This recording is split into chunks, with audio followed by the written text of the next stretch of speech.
अस्सलाम वालेकुम, मैं तुहाडा अपना फनकार शफीक भप्पू लोहार असा दा यारां दे यार जनाबे अली बड़ी मेहरबानी जेड़ा तुसी मेरे नवे गीत नूं पसंद कर रहे हो। एक छोटी जी गुजारिश है कि पुराने बंदे हमेशा कम आउंदे ने ते पुराणियां नूं भुलना नहीं चाहिदा नवें दे चक्कर विच।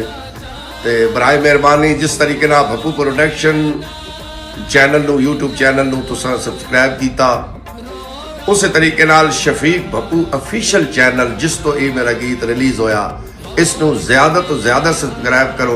ये तुहाडी बड़ी मेहरबानी हो सी, सपोर्ट करो ताकि मेरी हौसला अफजाई हो सके और मैं मज़ीद इस ते मेहनत करके तुहाडी खिदमत मज़ीद गीत पेश कर सका।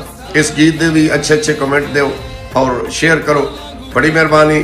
खसूसी शफीक भप्पू ऑफिशियल चैनल नूं सबसक्राइब करो, बड़ी मेहरबानी।